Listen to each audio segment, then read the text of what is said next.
we're going to be talking about live service games.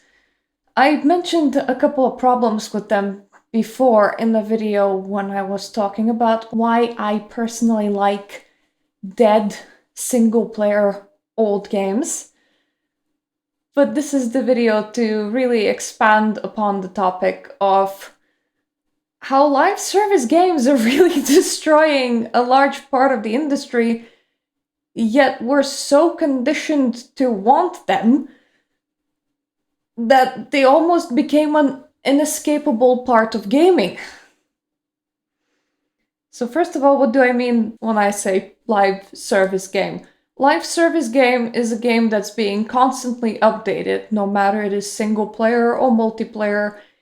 It has a developer team, and the developer team is working on it. This can be patches, this can be incremental updates like an early access title.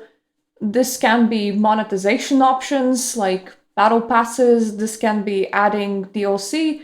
Normally it is a mix of everything. It is quite normal these days for a single player title to release, fully release, not into early access, into 1.0, and then to receive several huge updates after the point of release together with several DLC that tends to coincide with these updates. Normally something in the update will be encouraging you to get the DLC. DLC, by the way, stands for downloadable content, but often it's just a term that we use in order to denote that something for a game is purchasable. That's a little bit extra, like an expansion or a smaller bit of content that you can just buy on the side. This model became so ingrained in the industry that when a game releases, even when a small game releases without it, there is a demand for it. And let me just show you a little bit of this. This is a game called Let's School, which is a school building simulator. I personally enjoy it. I have both pieces of DLC for it because that is all the DLC that it has gotten, and it's just furniture packs that it has gotten, so it's like extra furniture that you can place. It is a simulation game in which you build a school. It released without clubs. Developers wanted there to be clubs, so there was one update where they introduced clubs into it. Any updates outside of a couple furniture packs and clubs were just fixes for what broke in the game. And after that point, that's it. It stops because it was never supposed to be a live service title. It was supposed to be a single standalone release with nothing else added to it. It is a smaller project by a smaller studio. Unfortunately, even the smallest of games nowadays is expected to receive almost infinite support. Think about Vampire Survivors. Think about the amount of DLCs and free updates that that game has gotten over the years. Before that, think about Minecraft, how a project of what used to be one guy became like this big spanning game that was later on bought out by a studio. We're almost conditioned to expect that kind of dedication to a singular project every single time. So what is the most popular post on the forums for Let's School that gets repeated? There are a couple of posts that don't get repeated, and it's mostly people asking questions. Well, please update the game. Will there be any updates to Let's School? Will the game receive any more updates? The answer to all of those is probably no. It's been a while now. It's probably safe to say that it is no, but this is a small standalone simulation title. It was never supposed to receive anything outside of what was stated on the tin. And here's the thing, by this point, these kind of games, these kind of single player standalone titles that just get released and that's it, they're a rarity. They're a rarity to such a point that people expect any game to be constantly updated and upkept in order to pay money. And this is not always necessarily a good thing. The video that I made just before this one, where I asked how much content is too much content, it is something that is also a worry for developers of multiplayer games. World of Warcraft has gotten a couple of revamps, starting on Cataclysm that like destroyed portions of the world and ending in the newer ones where leveling has been completely changed and how the content is approached has been completely changed in order to fast track people into the end game. There was quite a bit of controversy in Destiny 2, where portions of the game that people paid for got outright retired, building a viable future in Destiny 2. Destiny 2 is too large to efficiently update and maintain. The size and complexity of the game are also contributing to more bugs and less innovation. Instead of building a Destiny 3 and leaving Destiny 2 behind each year, we're going to cycle older, less actively played content out of the live game and into what we're calling the Destiny Content Vault. This will allow us to add and support Destiny 2 for years, including the 3 new annual expansions we announced today, starting with Beyond Light this fall. So you purchase some content, and after a while, like 70% of it disappears. Cool. Well done. Great. Great. But that is old news. This is an article from 2020, that was 5 years ago. But you can see where I'm going with this, can't you? There is problems with an always updating game. For one thing, it gets bloated. The play hours go up to a point where it is unsustainable. A lot of games can't even support that much content, the amount of content that people are expecting from the game. So what you end up getting is that in the end, the content will either be buggy, the game will be just ripped to pieces, the content will be missing. Various different franchises deal with content bloat in various different ways. But now you're having games that are expected to be constantly growing and grow beyond the proportions that they can support and get butchered in the process, creating a project that's not good for anyone.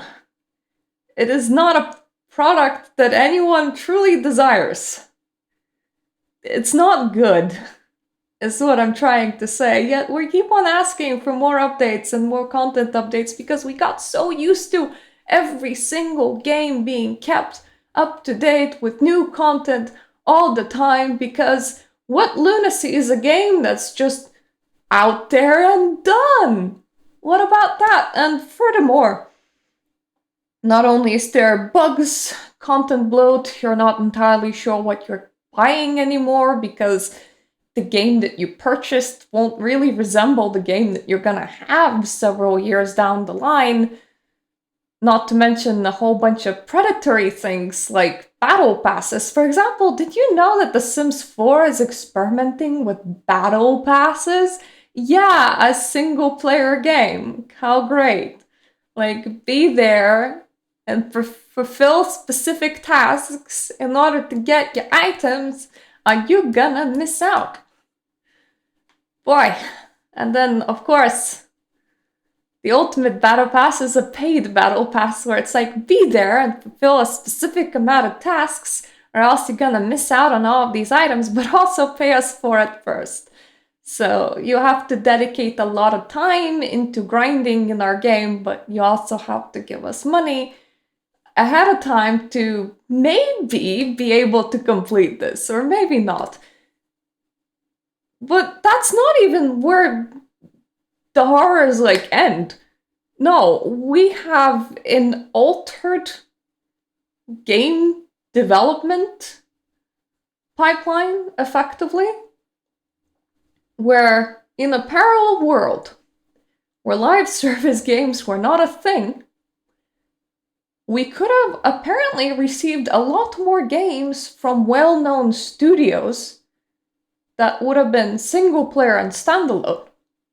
There are so many projects that never saw the light of day because the expectation from both the investors, the upper management in the studio, and players that a project just gets perpetually upheld almost to forever.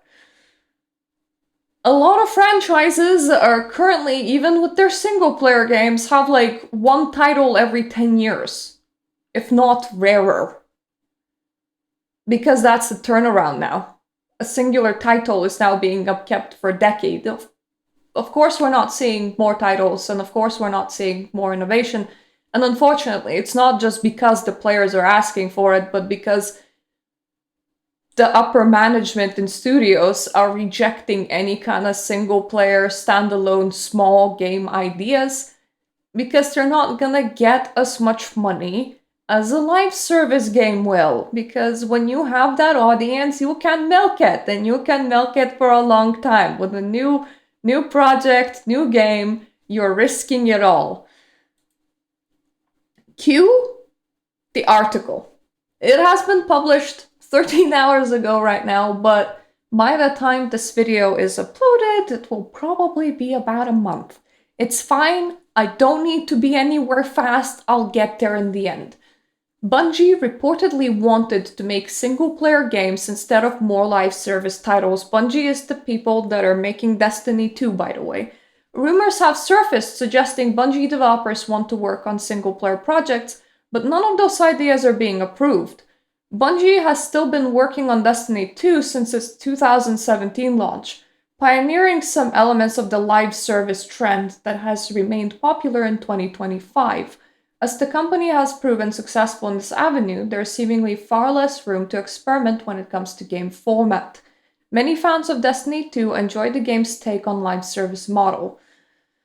We saw what happened 5 years ago. Destiny franchise has dominated the genre for years, and that popularity may only diminish if a sequel is announced. Regardless, some still have hopes that the AAA developer Bungie will make a return to its roots with games focused on single-player experience.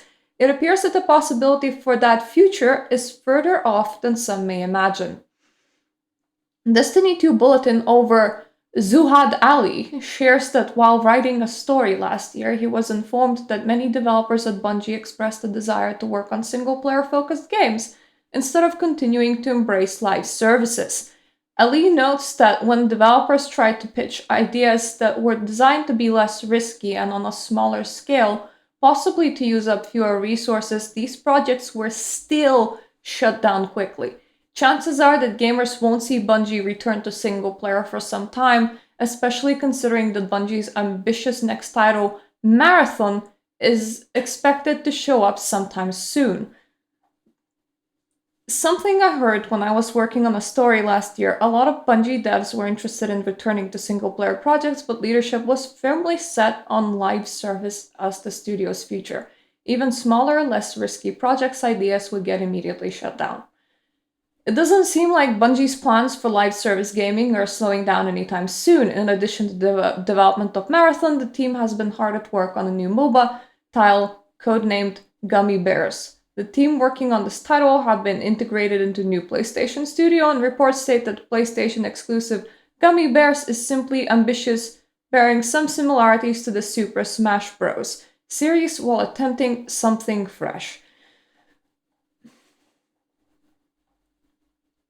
If it's a title that they can milk, it's gonna get approved.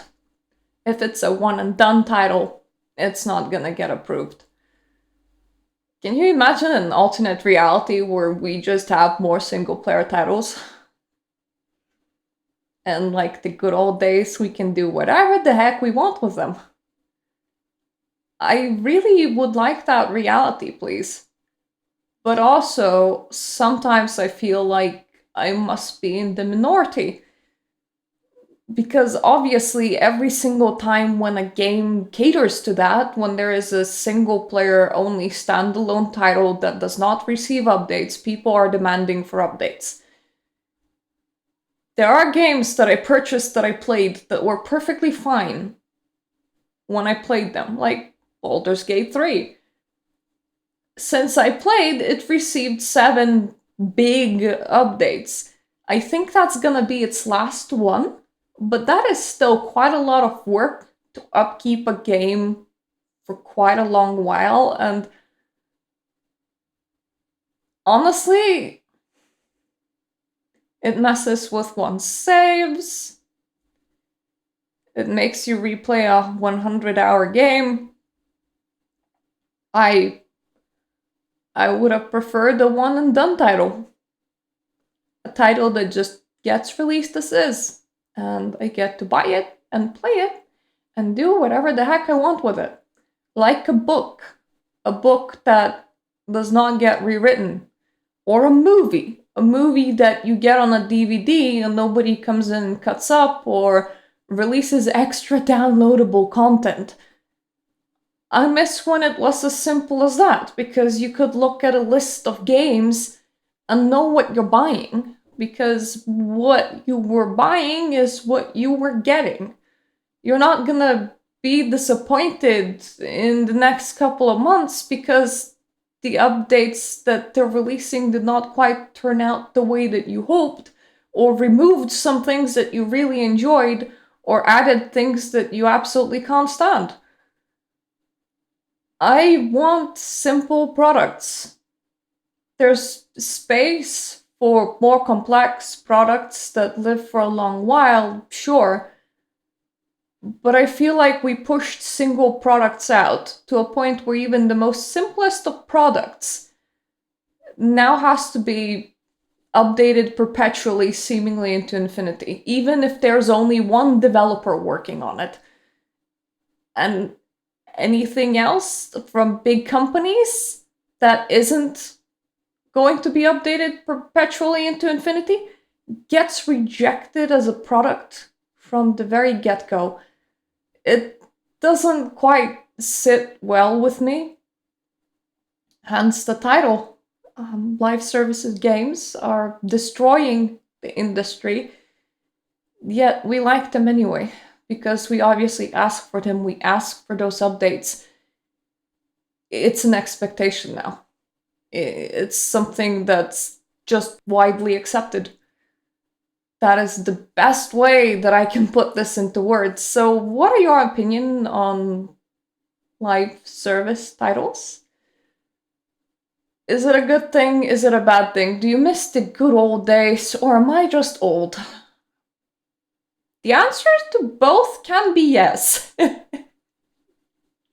Anyway, it's not like I don't hate the people that grew up expecting every single game to be updated.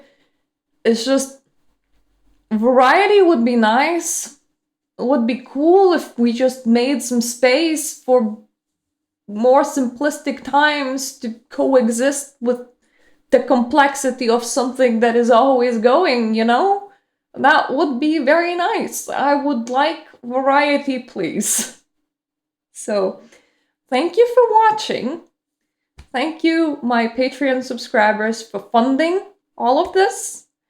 If you like videos like these, please check out the rest of my channel. I do playthroughs of retro games. I talk about the occult. I talk about tabletops, and I talk about video games. You kind of have to like these kind of things in order to subscribe to me, because otherwise I will be just releasing 3 videos a week into your feed that you're not gonna care about, and I would feel very awful about that. So I would love for you to subscribe, but only subscribe if you like what you see. Thank you for watching. I hope I'm gonna see you in the next video. Bye, B.